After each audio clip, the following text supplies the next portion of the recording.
During Paisai's most difficult period, I was the only one who stayed with him. Later, he became successful, but I got depression.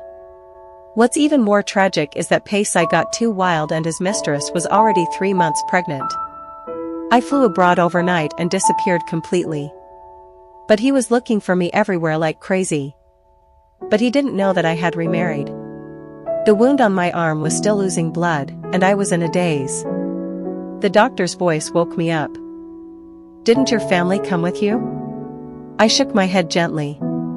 "Go get the medicine, take it on time, and remember to tell your family.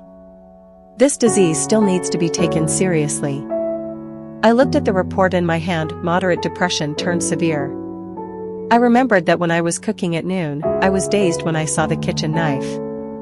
When I came back to my senses, there was a cut on my hand. I was just careless. How could I become depressed? Should I tell Paisai? After a moment of silence, I turned on my phone. The last message with Paisai was still a month ago. He has been very busy lately, too busy to send messages. Carefully stroking his profile picture. That is my back, which he has not changed for years. I rubbed my sore eyes and sent him a message. "Today, will you come back for dinner?"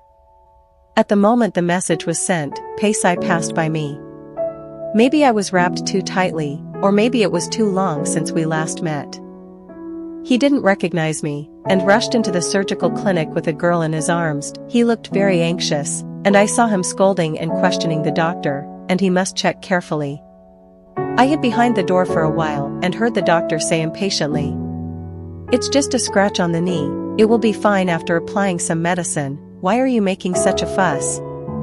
Paisai was obviously relieved, and his arm around the girl loosened. The girl's face was flushed, and tears flickered in her big eyes. She said coquettishly, "It hurts. Be good, Tang Tang, finish applying the medicine, I'll take you to eat your favorite candied haws." Paisai squatted in front of her, rubbed her hair, his eyes full of tenderness. "It's all my fault that I didn't protect you well. I shouldn't have taken you skiing. Take good care of yourself at home these days." I stood in the distance for a long time, watching Paisai accompany the girl to infuse, clean her wounds, and coax her to take medicine until he sent the girl to the car. Paisai finally took the time to look at his phone. I picked up the vibrating phone and received his reply. "The company is very busy, let's see what happens." It was already evening when I got home, and the white walls were cold and gray. After staring at the report for a while, I put it aside. Paisai hasn't been home for a long time. He said the company was very busy and asked me not to disturb him. So, let's talk about it later. I turned off the lights, pressed my back again and again, and curled up on the sofa habitually. The cold night was cold. I don't know how long it had been before I heard the sound of the key opening the door. My hearing has become very good recently, and the slightest noise can wake me up. But my heart also throbs with pain. The white light is dazzling, and I subconsciously cover my eyes. It's a familiar voice. "Why don't you turn on the light and sleep here?" Paisai stood in front of me wrapped in the coldness of the wind and snow, frowning slightly. I haven't seen this person for a long time. His figure has become more slender and upright, and his finger bones are clearly visible between his hanging hands. Before I answered, he asked again, "You finally came back once, didn't you leave me dinner?" I paused. "You haven't been home for a long time, I forgot." Paisai's eyes were filled with tenderness. He leaned over and raised his hand to touch my face. "Why did you lose so much weight? Why didn't you take good care of yourself when I was away?" I looked at him with my eyes open, and subconsciously asked, "I went to the hospital today, who is the girl next to you?" Paisai retracted his hand and looked away. "My assistant, she got hurt accidentally, take her to see a doctor." "Accidentally? But you said you were busy, but you took her skiing." "I'm usually very busy with work, you know that. I hope you can give your husband the most basic trust." Perhaps he realized that his words were too distant. He squatted down, his voice softened. "Luo Luo, we have been together for so many years, don't you know me? I only love you the most, you be good, don't make trouble, okay?" He leaned in and wanted to kiss me. I turned away. Paisai rubbed his eyebrows, got up and went into the bedroom. The moonlight was like frost, sitting until midnight. The memo suddenly lit up. I was stunned, then I realized that I had set the wrong time to take the medicine. I walked into the bedroom and found Paisai sleeping soundly. I walked to the table, picked up the bottles and jars, and the pale pills were in my hand. I was dazed and returned to the age of 13. At that time, I was still the pampered little lady of the Bai family, and Paisai was my loyal little companion. I don't like reading, and I always secretly climb out the window to go out and swing. It was raining heavily that day, and Paisai couldn't find me. He hurriedly searched every place where we played, shouting my name. He didn't know that I could climb trees. I hid in the tree and listened to the thunder, and no one could find me. The consequence of enjoying freedom was that I caught a bad cold and lay in bed for half a month. The nanny spent a lot of time and effort, almost kneeling on the ground to beg me to take medicine. But I was stubborn and refused to take it. When I had a severe fever, Paisai stayed by my side all night and changed the wet cloth on my forehead again and again. He didn't ask anything, which made me curious. I said, "Don't you ask me why I don't take medicine?" Paisai asked me, "Why?" I said, "The medicine is bitter and I don't want to take it. After my mother died, my father rarely came to see me. I was making a fuss about not taking medicine just to get my father to go home. When I was sick as a child, my father would sweeten the medicine and coax me to take it. What I didn't say was that what I wanted was nothing but care and love." The little boy didn't expose my poor acting skills. He lowered his head and hid the pills and the candy. I shed tears, and he laughed at me for being a fool. That day he said that if he got sick in the future, he would put the medicine in the candy, and never worry about it turning bitter. The medicine was very bitter and unpalatable. I had stomach acid and vomited it out. "What are you doing?" Paisai asked vaguely while lying on the bed. It was just that his breath was a little rough, as if he was a little impatient after being woken up. I said, "I have a little cold, I'm taking medicine." Paisai turned over and fell asleep again. My heart was twitching and I couldn't breathe. I picked up the pills with saliva on the ground and stuffed them into my mouth stiffly. Because Paisai was at home, I got up very early the next day. After making breakfast, I waited for him to wake up at the table. Paisai woke up after receiving a phone call, and his expression was a little anxious. In recent years, he has become much calmer, and it is rare to see such mood swings. The last time I saw him was yesterday in the hospital. Paisai put on his coat, and the cold wind made me shiver slightly. I gently grabbed his sleeve. "Don't you want to eat breakfast?" He looked at me and said, "Be good, you eat first." After the door closed, the huge villa was left with silence. I sat for a while, then got up and poured the food into the trash can. I have become sleepy recently, lying on the sofa until almost noon, and heard the doorbell again. I opened the door, but saw the girl from the hospital yesterday. She was wearing a ferret cape, pink and silver high heels, big wavy curls, bright and flamboyant. But as soon as she opened her mouth, she became very ugly. "Hello, are you the nanny?" "I am Tangku, Paisai's personal secretary. Your husband left a document this morning, and I came to pick it up for him." I said, "Hello, I'm not the nanny, I'm his wife, Bai Luo." Tangku paused, then smiled. "Are you Bai Luo? The wife of Mr. Pei that everyone talks about?" Seeing is believing. Her eyes were filled with contempt. I tugged at my bloated down jacket and said slowly, "During the 10 years when Paisai started his business, I was the only one who stayed with him.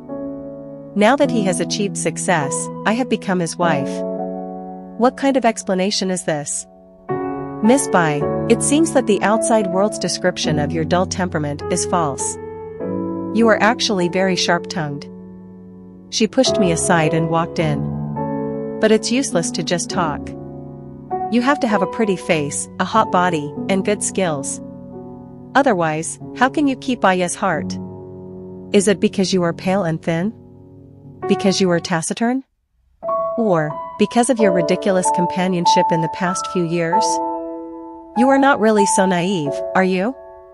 I didn't say anything, and watched her walk into Pei Sai's study, and then walked out with the documents. When Tang Ku was about to leave, I asked her, "What is the relationship between Pei Sai and you?" She smiled. "He will accompany me skiing and buy me candied haws." You should have heard the phone call in the morning, right? That was because I insisted on going to the company because of my leg injury, so he drove to pick me up for work early in the morning. So, don't you understand? People should face reality, don't just die in the fake dream you made up. After leaving this sentence, she turned and left. Tang Ku didn't take me seriously, and even the provocative words were so casual and relaxed. I have to admit that she was right, and it was impossible to refute. So I took out my mobile phone and sent a message to Pei Sai. "Tang Ku came to my house to provoke me. You said you wanted me to trust you. Can you give me an explanation now?" Pei Sai came back very early this time. At first, he wanted to explain, but after I showed him the camera at the door, he fell silent. After a while, he took me into his arms and comforted me softly. "I am negotiating an important business. Tang Ku is the only daughter of the boss. I just want to use her to negotiate the order. Do you understand?" I did not respond to his hug and let my hands hang to the side. Pei Sai looked at me steadily. Luo, didn't we aspire to develop and expand the company at that time? You said you would support me. You have supported me for so long. It doesn't matter this time, right? I tilted my head and looked at him, asking word by word, how many of your words are true and how many are false? Even though Pei Sai has been in the business circle for so many years, he still can't hide his impetuousness. He pinched my shoulder and it hurt. Luo. I did all this to give you a better future, why can't you forgive me? You are not the spoiled and willful little princess of the Bai family. Your father is dead, and you only have me, do you know? My face turned pale and shaky in an instant. Pei Sai realized that he had said the wrong thing, and he grabbed my hand with red eyes. "I'm sorry, I said the wrong thing." I turned woodenly into the room and locked it. "You are not wrong, you just said your true feelings, what's wrong with that?" That night Pei Sai stood outside the bedroom door and asked me if I would go to the famous family dinner 3 days later. I knew he wanted to ease the relationship, but I didn't want to. When I woke up the next day, there was hot porridge on the table. And my favorite strawberry bear, it was holding a small note in its arms. "Remember to eat. Dear Luo. 3 days later, I still went to the banquet. As soon as I arrived at the door, the receptionist stopped me.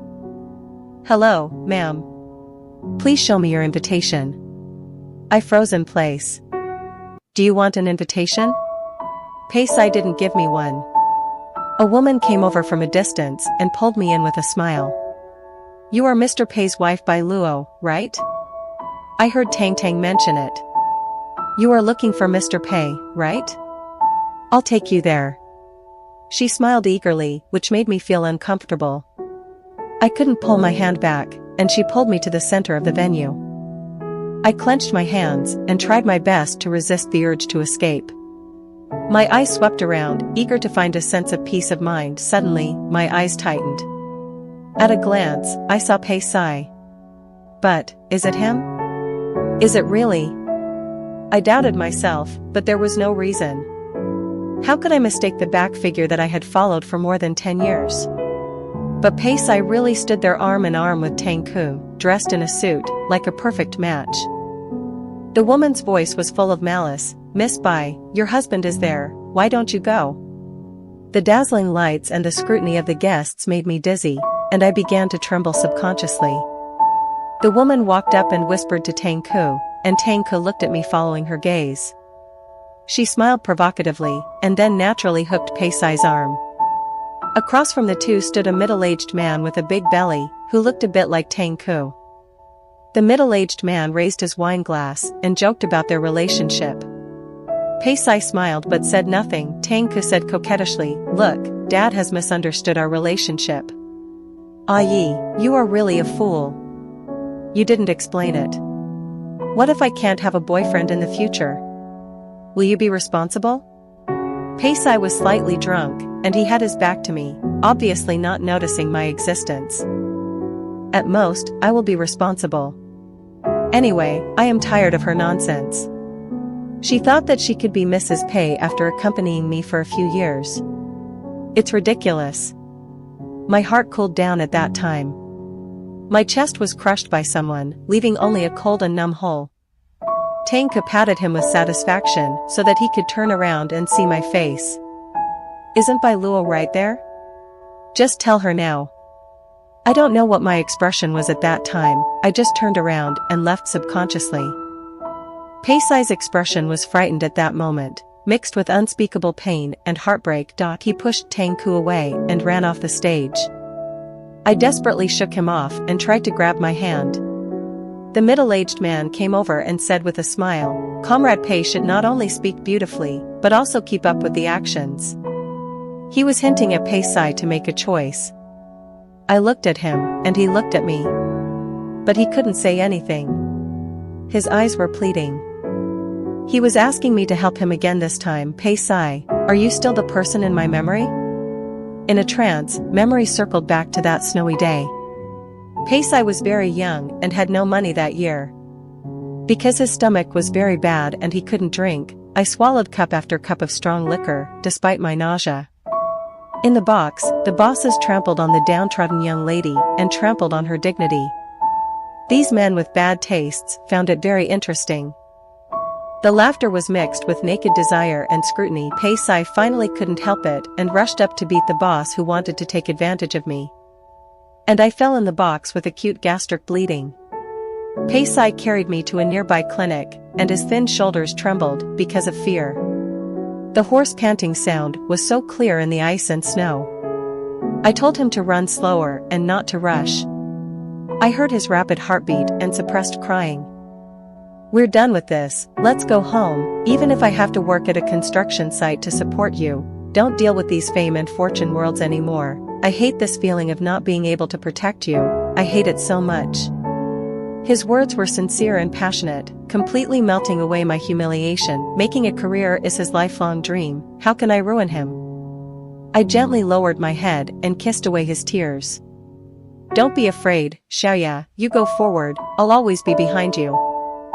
That day, I went to find the boss, knelt on the ground, and begged him for forgiveness. The snowy night, Peisai's clenched hands are still clear to this day, but now, his expression is tangled and painful.